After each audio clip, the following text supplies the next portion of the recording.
네, 북한이 어제 미상의 발사체를 또다시 쏘아올린 가운데 오늘 북한 조선중앙방송이 김정은 위원장의 지도하에 새무기 시험 사격을 했다고 보도했습니다. 네, 한편 북한의 대남 비난 수위가 점점 높아지고 있습니다. 전문가와 관련 소식 짚어보겠습니다. 네, 김용현 동국대 북한학과 교수 나오셨습니다. 어서 오세요. 네, 안녕하십니까. 네, 안녕하십니까. 자, 어제였습니다. 어제 오전에 또 북한이 두 발의 미사일을 발사했는데 오늘 또 보도 내용을 보니까 무력 시위 성격이 조금 분명해 보이거든요. 교수님께서는 이번 미사일 발사 어떻게 보셨습니까? 이번 미사일 발사는 그동안 북한이 일련의 미사일을 쭉 쏴왔던 그 연장선상이다 이렇게 봐야 될 것 같습니다. 네. 다시 말씀드리면 기술적 수요에 의해서 북한이 미사일을 지금 개량하고 있다. 특히 단거리 발사체를 개량하고 있다 이렇게 봐야 될 것 같고요. 네. 어제 발사한 미사일은 아마도 그 지난 10일에 발사했던 미사일, 그러니까 새로운 미사일이라고 북한이 이야기를 했는데 그 미사일을 다시 한번 발사한 것 아닌가 하는 그런 판단이 듭니다.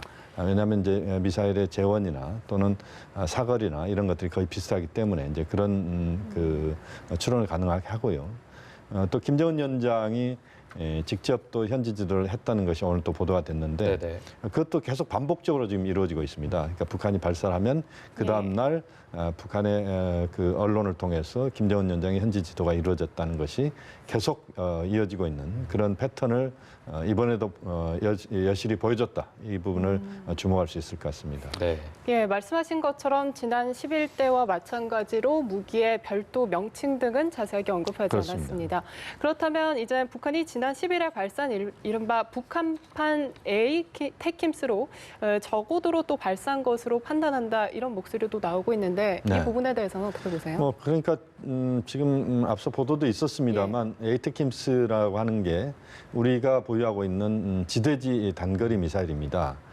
그 탄두에 수백 개의 자탄이 들어있기 때문에 그것이 그 축구장 한 서너 개 정도를 초토화시키는 그래서 대체로 보면 공항 활주로, 군용 비행장 활주로를 타격하는 그런 전술 무기다 이렇게 보실 수가 있는데 북한이 이번에 그 지난 10일과 어제 보여준 미사일 발사는 ATACMS 미사일과 거의 유사하고 사거리도 비슷합니다. 그러니까 지상 30km가 최고 고점이었고 한 200여 킬로 날아갔고 마하 6.1 속도로 날아갔기 때문에 상당히 그 적어도 그리고 단거리 그 집중 타격이 가능한 그런 미사일로서 상당히 전술적 차원에서 의미가 있는 그런 미사일 시험이 이루어졌다. 두 번에 걸쳐서 이루어졌다. 이렇게 우선 추론할 수 있을 것 같습니다. 네, 이 저고도의 빠른 속도로 비행하기 때문에 요격하기도 어렵다고 하는데 이 부분에 대해서는 어떻게 그렇습니다. 이제 사실상 이제 북한이 이번에 한 대여섯 차례 보여줬던 미사일과 대구경 그 조종 방사포 종류는 아마 세 종류인 것 같습니다. 우리가 그래서 3종 세트라는 표현도 쓰기도 하는데요. 대체로 이 미사일들이 고도가 그렇게 높지 않고 또 최고 한 600km 정도까지 날아가는 미사일이었고 그래서 사실상 사전에 탐지가 이루어져서 사전 그 제압이 시작되지 않는다면 이 미사일들이 수발이 동시에 날아올 경우에는 요격하기가 대단히 어려운 그런 전술적 측면에서 북한이 그 능력을 보여줬다 이렇게 봐야 될 것 같고요. 대체로 이번 미사일과 그 방사포를 보면 고체 연료를 쓰는 그 미사일과 방사포입니다. 예전에 북한의 단거리 미사일들은 대체로 액체 연료를 쓰는 미사일들이 많아서 사전 탐지도 쉬웠고 또 액체 연료를 주입하려면 1시간 정도 시간이 걸리기 때문에 여러 가지 그 어려움이 있었습니다. 그런데 이번에 고체 연료로 대체로 바꿨기 때문에 상당히 순발력 있게 또 이동 궤도 차량에 의해서 움직이기 때문에 그 추적도 쉽지 않은 그런 차원에서 보면 꽤 전술적으로 북한이 여러 가지 고민을 한 흔적이 보인다 그렇게 평가할 수 있습니다. 네. 어제 오전에 미사일이 발사하기 전에를 보니까 지난주 토요일이었습니다. 10일에 발사해서 엿새 만에 또 발사를 했고요. 또 보니까 25일부터 발사한 걸 따지면 3주 사이에 한 6번을 발사를 했는데 아까 말씀하신 뭐 단거리 미사일을 개량의 목적도 있겠지만 아무래도 한미 연합훈련을 가장 큰 목적으로 두고 발사했지 않을까 싶은데 어떻게 보시나요? 그 부분도 분명한 그 북한의 그 입장이었다고 봐야 됩니다. 다시 말씀드리면 한미 군사훈련이 20일 날 끝나게 돼 있습니다. 네네. 지난 한 2주 정도, 3주 정도 지금 훈련이 진행이 됐는데 북한의 이런 미사일 시험은 한미 군사훈련 직전부터 한미 군사훈련이 진행되는 상황에서도 진행이 됐습니다. 과거의 전례로 보면 한미 군사훈련이 진행되는 상황 때는 북한이 미사일 발사나 이런 그 무력시를 하지 않았었습니다. 그런데 이번에 보면 한미 군사훈련 와중에도 이런 단거리 미사일 발사하는 것은 결국 한미 군사훈련에 대한 북측의 반발을 강하게 표시했다 이렇게 봐야 될 것 같고요. 오히려 또 제가 주목하는 것은 이번 한미 군사훈련에 대한 반발도 있지만 앞으로 발생할 수 있는 미래의 한미 군사훈련에 쐐기를 받겠다. 다시 말씀드리면 한미 군사훈련을 하지 말아야 된다는 것을 북한이 강하게 압박하는 미국과 한국 측에 압박하는 그런 시위의 성격이 분명히 이번에 드러났다. 그렇게 평가할 수 있습니다. 이 미사일 발사도 발사지만 북한은 최근 우리 정부에 대해서 연일 맹비난을 퍼붓고 있거든요. 네. 특히 어제 광복절 이제 경축사에 대해서는 입에 담기 힘들 정도의 막말과 또 조롱을 쏟아냈는데 네. 진위가 뭐라고 파악하세요? 이 부분은 두 가지 측면을 봐야 됩니다. 하나는 지금 한미 군사훈련이 진행되는 과정에서 우리 측의 그 한미 군사훈련을 우리 측이 하고 있는 것에 대한 반발의 성격도 있다 이렇게 봐야 될 것 같은데 보다 중요한 것은 남측에 대한 반발은 곧 미국에 대한 반발이다 이렇게 볼 수도 있습니다. 다시 말씀드리면 지금 이제 북미 실무회담이 곧 재개될 것이다. 이게 지금 우리가 예측을 하고 있는 부분인데 그 이전에 북한 입장에서는 미국에 대해서 북미 실무회담에 빨리 나와야 된다. 그렇지 않으면 북한은 이러한 미사일 발사를 할지 또 좀 더 수위를 높여서 또 다른 차원에서의 무력시를 할 수도 있다. 이것을 보여주는 측면이 강하다 이렇게 봐야 됩니다. 그러나 북한 입장에서는 미국을 직접 대놓고 비난할 수는 없는. 왜냐하면 이제 북미 실무회담을 목전에 두고 있기 때문에 북한은 오히려 남측을 강하게 압박하면서 그러면서 결국 한미가 북미 실무회담에 적극적으로 나서야 되고 앞으로 한미 군사훈련은 중단돼야 된다는 것을 강하게 압박하는 이런 차원에서 우리 측을 타격을 하는 우리 측의 목표를 삼아서 접근하는 그런 방식을 취하고 있다. 그러니까 미국과 한국을 동시에 겨냥을 겉으로 하기보다는 우리 측을 겨냥하면서 사실상 미국과 한국을 둘 다 겨냥하는 그런 효과를 노리고 있다 이렇게 볼 수 있습니다. 네, 이런 북한의 비난과 도발에 야당에서는 통미 배남 이런 말까지 나오고 있는데 사실 정부는 공식적인 입장을 밝히지 않고 그냥 원론적인 좀 입장만 밝혔는데 이번에는 통일부 당국자가 직접 나서서 도를 넘은 무례한 행위였다 이렇게 밝히기도 했습니다. 여기에 특별한 의미가 있을까요? 이 정도의 그 통일부의 발표는 충분히 예상할 수 있는 부분이라고 봐야 됩니다. 북측에서 이번 이제 그 8.15 경축사나 또 문재인 대통령이 직접 거명하지 않았습니다만 당국자라는 표현을 썼죠. 네. 상당히 그 비난의 수위가 높았고 또 그 비난의 내용 자체가 굉장히 우리가 낯뜨거운 부분들이 있었습니다. 여기에 대해서 청와대 수준에서의 반응은 또 대응은 그 지금의 현재 지금 북미 실무회담을 앞둔 상황이기 때문에 조심스러운 부분이 있었던 것 같고요. 통일부 수준에서 무례한 부분이다라고 하는 정도로 언급을 했다라고 봐야 됩니다.